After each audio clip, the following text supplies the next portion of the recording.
Story time मित्रों, और आज की स्टोरी है जॉय ऑफ गिविंग। नमस्कार, मेरा नाम बलवीर सिंह बैस है और मैं आपका फैमिलियर फाइनेंशियल एडवाइज़र। तो आज एक कहानी हम शुरू कर रहे हैं एक भिखारी की। भिखारी जो भीख मांगकर अपना गुजार बसर करता था।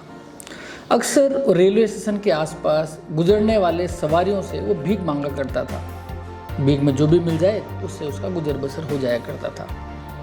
एक दिन जब वो भिखारी भीख मांग रहा था, उसे सूट बूट में बैठा हुआ एक आदमी मिला। उसे लगा कि ये आदमी निश्चित रूप से मुझे कुछ बड़ी रकम ज़्यादा भिक्षा दे सकता है।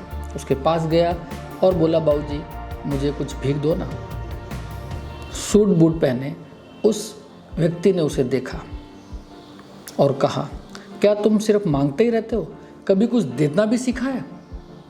यह सवाल उस भिखारी के जीवन में पहली बार उसका सामना हुआ। उसने कहा, मैं बाबूजी एक भिखारी, भला मैं किसी को क्या दे सकता हूँ? उस व्यक्ति ने कहा, नहीं, ऐसा नहीं चलेगा, मैं एक व्यापारी हूँ और जब तक मुझे कुछ मिले नहीं मैं बदले में कुछ देता नहीं। अगर तुम मुझे कुछ दे सकते हो तो मैं तुम्हें भीख दे सकता हूँ। सवाल सुन करके अवाक रह गया। भिखारी सोचने लगा, ये कैसा सवाल है, मैं भला इस सूट बूट के व्यक्ति को कुछ क्या दे पाऊंगा? व्यक्ति चला गया और भिखारी के मन में बहुत सारे प्रश्न उसके दिल में उतर गए। वो सोचने लगा कि मेरी क्या हैसियत है जो मैं लोगों को कुछ दे पाऊँ। लेकिन उस जो सूट बूट में व्यक्ति था, उसका यह प्रश्न भी उसके जहन में गहराई तक उतर गया कि बिना कुछ दिए हमें लेने का भी कोई अधिकार नहीं है। सोचता रहा और अपने घर की ओर चला गया।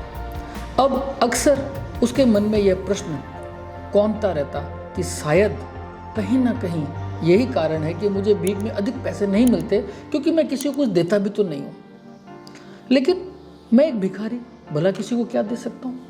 यह भी उसका एक प्रश्न था। एक दिन स्टेशन की ओर आते वक्त उसने रास्ते में झाड़ियों में कुछ फूल खिले हुए देखे। उसकी आंखों में चमक आ गई। दौड़कर गया, झाड़ियों से उन पुष्पों को चुना और लेकर के स्टेशन की ओर आ गया। आज उसकी चाल में बड़ी तेजी थी।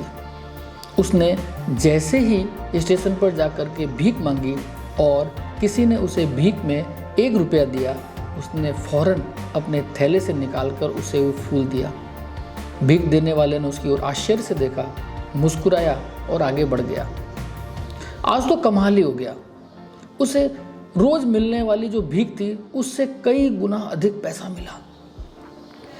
अब वो उस सूट बूट वाले व्यक्ति की तलाश में था जिसने उसे वो भीख दी थी, और धीरे धीरे उसने पाया कि उसकी जो रेगुलर भीख मिलती थी उससे कहीं अधिक उसे भीख मिल रही है। अब भिखारी उस सूट बूट वाले व्यक्ति की तलाश में था जिसने उसे यह सलाह दी थी। वह उसे नहीं मिला, मगर कुछ दिनों के बाद अब उस भिखारी ने महसूस किया कि पिछले कुछ दिनों में मुझे जो भीख में राशि मिली है वो कहीं अधिक ज़्यादा है पहले की बनिस्बत, और उसका इसी प्रकार से क्रम चलता रहा। एक दिन अचानक उसने उसी सूट बूट वाले व्यक्ति को वापस उसी रेलवे स्टेशन पर देखा। वो दौड़ करके उसके पास में गया, बोला, बाबूजी देखिए, आज आप मुझे अगर कुछ भीख में देंगे तो मैं आपको बदले में कुछ दूंगा। सेठ जी मुस्कुराए। मुस्कुराते हुए उन्होंने अपनी जेब से 1 रुपया निकाला, भिखारी को दिया। जैसे ही 1 रुपये का सिक्का उसके हाथों में आया, भिखारी ने अपने थैले से फूल निकाल करके और उस व्यापारी को दिया। व्यापारी ने कहा, अरे वाह, आज से तुम भिखारी नहीं एक व्यापारी हो गए हो। व्यापारी? और क्या, जो दे करके कुछ लेता है वही तो व्यापारी होता है। अब तुम भिखारी नहीं एक व्यापारी हो गए हो। और ऐसा कह करके वो सेठ जी रेलवे स्टेशन से बाहर निकल लिया।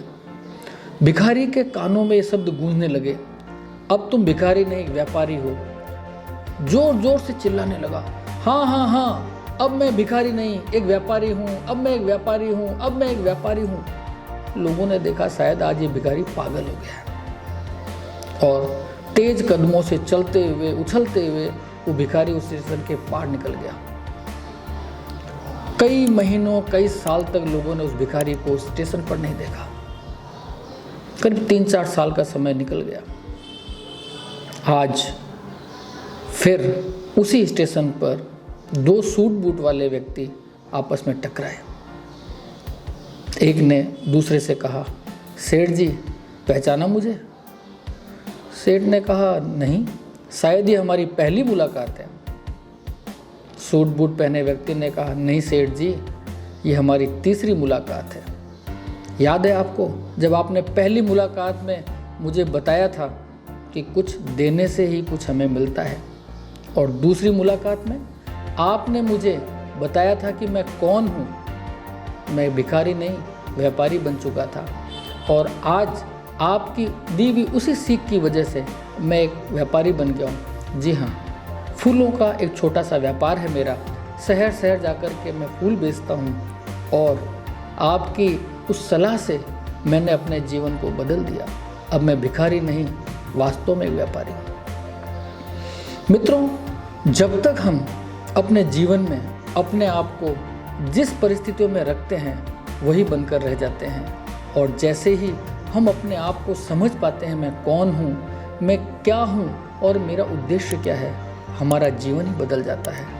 तो मैं समझता हूँ हम सब आत्ममंथन करें अपने बारे में, हम कौन हैं, हमारे जीवन का उद्देश्य क्या है और हम क्या बन सकते हैं। इस बारे में चिंतन करें, मनन करें, मस्त रहें, स्वस्थ रहें, प्रसन्न रहें। इसी प्रकार की छोटी छोटी इंस्पिरेशनल स्टोरीज़ के साथ मैं आपका मित्र बलवीर सिंह बैस दोबारा जल्द मिलेंगे। तब तक नमस्कार।